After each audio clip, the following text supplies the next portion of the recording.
Welcome to Driven, the Unscripted Success podcast, with your hosts, Mike Manino and Nariman Hamden, bringing you insights and stories on achieving personal, professional, and financial success.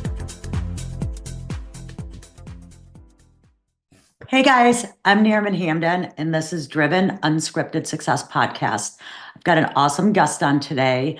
I have the slimming surgeon herself here today, all the way from Miami and Palm Beach area. I have Dr. Kandace Kichler. Hey Doc, how you doing? Hi, thank you for having me. Thank you for coming on. I know you're so busy in between surgeries and all. So I was hoping that you would share with our viewers, just start off by telling us about yourself and what you do and what your business is. Yeah, absolutely. So thank you for having me.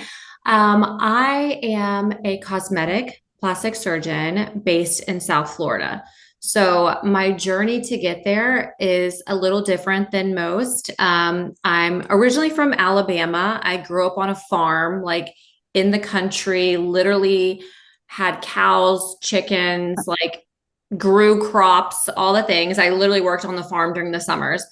But I knew, that A, I wanted to be a doctor, and B, I wanted to kind of do something bigger and move into like a bigger city, like a more metropolitan area. So I traveled through school. I ended up, finally matching into a general surgery residency in South Florida through the University of Miami. I then did a bariatric surgery fellowship. So I was doing weight loss surgery for many years. I was the director of bariatric surgery. I was teaching residents, teaching medical students. And then I got an amazing opportunity to train in cosmetic surgery. So I did an additional fellowship. And that was several years ago. And now I've completely, done a 180 with my life and my career. And I focus solely on, the cosmetic surgery, liposuction, skin removal. Like before I was helping people to lose weight and to, transform their lives in one, dimension. And now it's kind of taking that and putting the icing on the cake, wrapping the present with a bow, helping people to look the way that they now feel versus the opposite. So yeah, that's kind of how I got here in a brief way, but I really love what I do. Yeah, I mean, what a journey from being a farm girl to being a doctor and doing plastic surgery.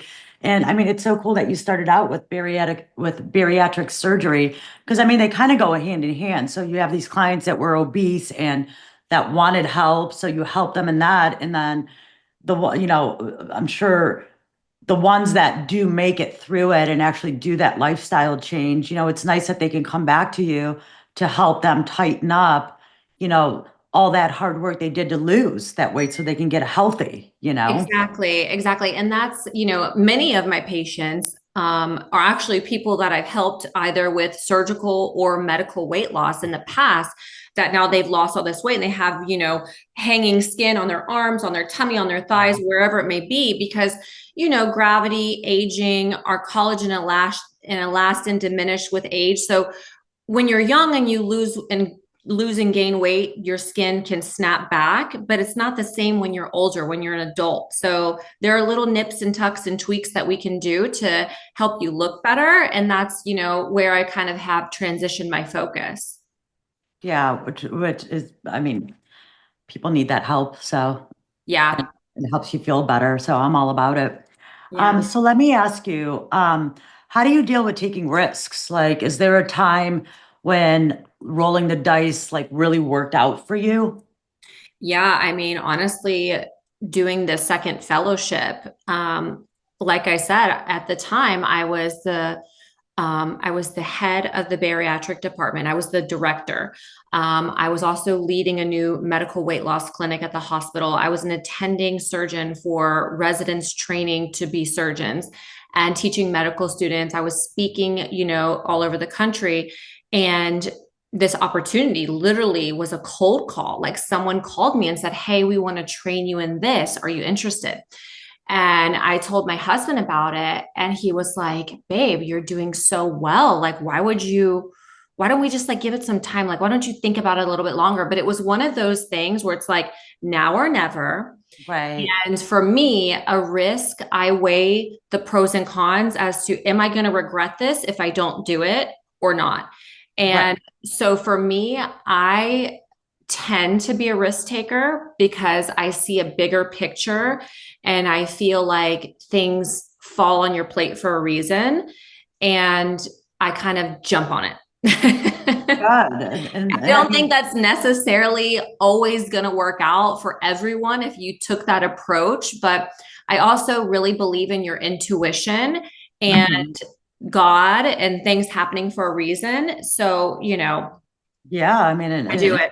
and that was I mean, it was risky, like to switch over, especially where you were headed Yeah. and being ahead of the board and you know what I mean? So, I mean, it paid And it was off. a financial, it was a financial stressor, I guess you would say. Like it was a financial risk because I went from making X, amount of money and I was growing to taking this low salary to be a Mm, fellow again and to start over and rebuild my book of surgical clients. That stuff impacts you. But for me, I was like, okay, well, the long term is going to be better no matter what. absolutely. Yeah. Yeah. Yeah, that was worth the risk on that one. And Yeah. they go hand in hand, you know what I mean? Yeah. So that's like what seems to be like you made the right decision. Yeah. Um, so let me ask you, staying on top in any field is definitely tough. So what's something exciting you see on the horizon in your industry and how you're getting ready for it? So what are you What doing like to stay ahead? Yeah, so I stay ahead by constantly learning. I am really into watching educational videos, going to a conference, and just interacting with my peers who are also really driven.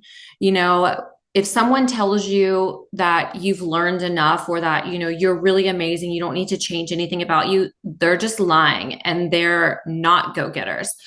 I know that things will continue to progress and change with time. And something I'm watching right now is kind of two things. Like I'm watching the more awake procedures happening. So people are able to literally do surgery without giving someone general anesthesia. And if you knew the number of people who are fearful of general anesthesia and like going to sleep, you would know that there's a place for this. And the other part is the skin tightening. So we are really good at cutting and sewing and, tailoring the body Yeah. essentially. But what can we do that's less invasive, that has less scars, that has less downtime? And so those are the things that I'm watching. Like there's a newer device on the market. I'm going to the show. I'm going to watch a live demo. I'm going to see what this technology really does before I implement it, because, I also like to vet something before I just do it. But then, beginning to offer more awake, mildly sedated procedures because like you, like me, we're moms, we've got businesses, we've got Mhm. stuff, we don't have downtime. So Yeah. having things like that is really important that you offer that. And that's where I see my field going. And that's what I'm focusing on right now. And that's like a massive game changer. I mean, to be able Totally. to go in and have these, like a tummy tuck or, a little Yeah, bit of liposuction and not have to go under exactly. and then be down and out, Mm, bedridden for days or weeks at a right. time and groggy and then waiting for your body to bounce back. So that's Yeah. pretty high tech and amazing, I would say, you Yeah. know. It's Um, very exciting. yeah. So let me ask you like as far as like your leadership and like management, with leading a team, I'm sure that has a lot of challenges, from what you've experienced. But what's your leadership style? And can you give us an example of how it helped you through a tough spot? I think the biggest thing that I've learned through the years is to listen to people. Um, Everyone has something going on outside of the problem at hand. And I think if you really listen to people and get to know them, then you're going to build this trust and Mhm. you're going to have better communication. You're going to have better results. And it's just going to be overall better.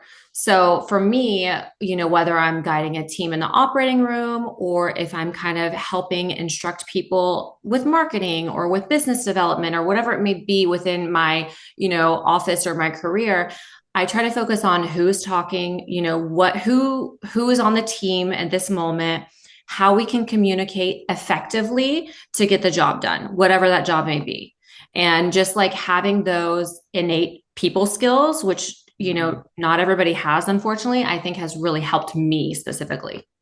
Yeah. And that makes all the difference. It's all about communication and genuinely like listening to what their challenges are and what their concerns are in order to move into the next level and figure it out to grow.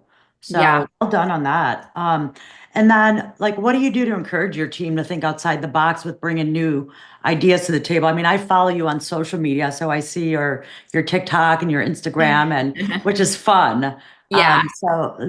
So what do you do with your to help them and challenge? I think it's all about education. I think it's just showing that there's more than what we're doing. Like, yes, we're doing great work. Yes, we are, excelling where we are, but we have to continue to grow. And I think, I'm kind of like young energy in that I get excited about things when I'm talking to people and presenting ideas. I think that helps because your energy is contagious. So, versus just like forwarding an email with some data, I'm more about, okay, you guys, look at this video. Look how amazing this is. We need to learn about this. If this makes sense, we need to bring this in and we need to implement this. So I think it's all, kind of like your strategy of communication when you're trying to change things and move things forward. It's getting everyone on board through your energy. Yeah, I totally agree with that. And just, in visualization, like, I mean, when you show somebody visually something that's going on and the excitement and energy that's coming out of that, and then from you, so it gets people motivated, and excited about something new and learning about it. So I totally Totally. agree with that. That's a great way of doing it. So what's a day in your life look like? How do you juggle work and everything else? A day in my life currently is quite crazy, but mostly positive or very positive.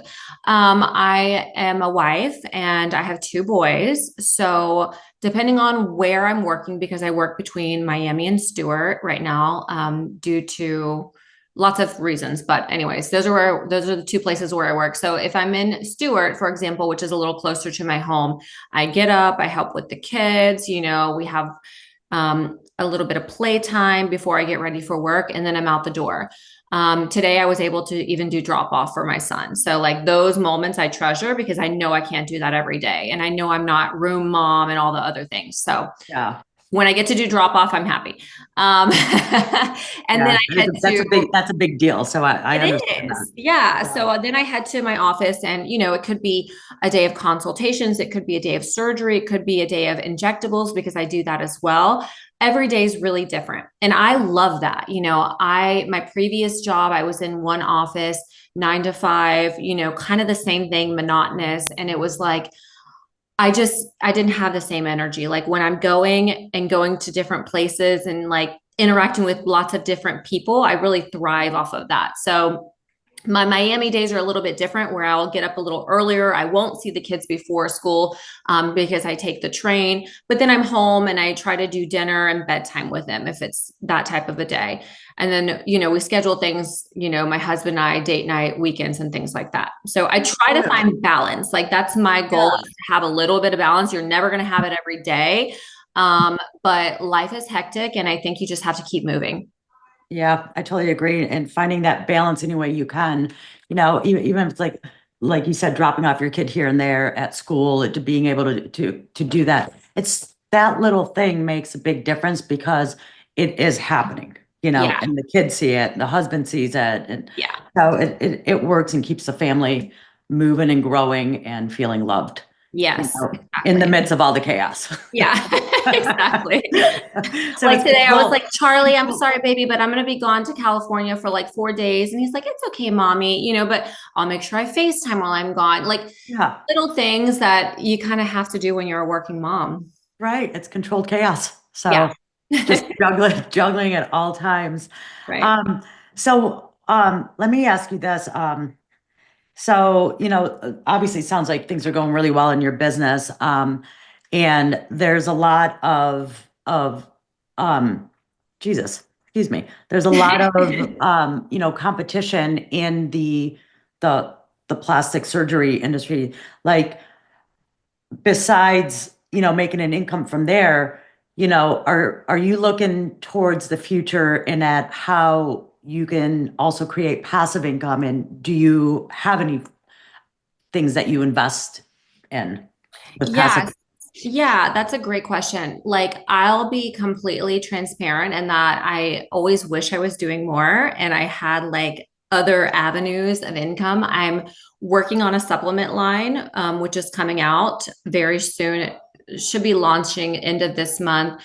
And I'm working with a marketer on that. So diversifying 100%, like that's one step. I've also got a podcast, a Slimming Surgeon podcast, and just garments and things that are related to what I do. I'm exploring bigger picture stuff, thinking about my investments, thinking about like real estate and things like that are always on my mind. But I'm so day to day, like busy right now that I feel like it's not my main focus. And my main focus is my work and my family. But I don't really consider people my competition. Going back to the original part of your question, like, yeah, there are, not necessarily in Stewart, but in Miami, there's plastic surgeons on every block. Yeah. I don't consider them my competition. They're not me. They're not getting the results I'm getting. They're not connecting with the patients the way that I am. They don't have the presence on social media the way that I do. Yes, some people are better at different aspects of those things I mentioned than I am, but I consider myself a full package. And I think if you lead with that confidence, you'll be successful no matter what you do. Yeah, I totally agree with that. That's exciting about your supplemental line that's coming out. Yeah, exactly. So I tell can't us I about can't that. say the name yet, but I'm gonna be posting it on social media soon. So if Okay. you guys, Oh, follow me, then you'll see it soon. that's awesome. That's exciting. Congratulations. Thank you. So as we're getting ready to wrap this interview up, well, I mean, you just mentioned some exciting things. So what other exciting plans do you have coming up in the next 6 to 12 months? The next 6 to 12 months, I'm really honed in on just like growing where I'm at. Like I just made a big move from one practice to the Miami and Stewart practices. Like that was kind of like my jumping board.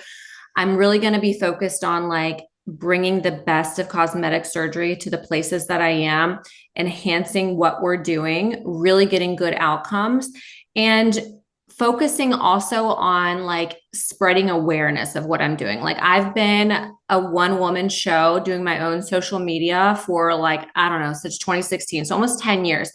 And Yeah. it's time for me to really like expand that. Like more speaking engagements, more posts, more podcasts, Mhm. like all the things just to get, my brand and awareness out there of what I'm doing and what I want to help people with. So nothing like brand new, but more so focusing and honing in on the good stuff. I like that. So if someone's listening in today that is considering going into becoming a plastic surgeon, knowing what you know today, what tip would you give them? I would say, and this is advice that I give regularly, think outside the box. Yeah. There is the straight and direct path that many people take, and there's the winding road, the scenic route, which I feel like is more so my path.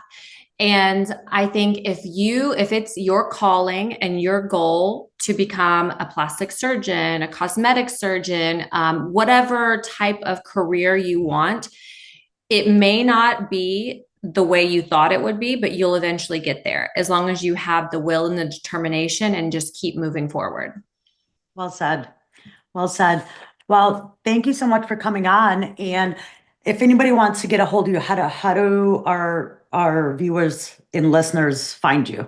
The easiest way, like I respond to all my DMs. So at Slimming Surgeon is my Instagram. But also it's my email, slimmingsurgeon@gmail.com. Like I really like love connecting with people and no one's ever bothering me. So any method of communication works for me.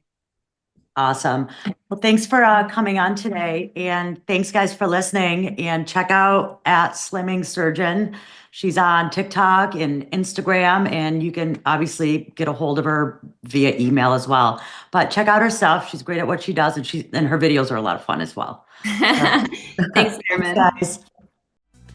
Thanks for listening to Driven, the Unscripted Success podcast. Want to share your story? Apply to be a guest at drivensuccesspodcast.com/guest.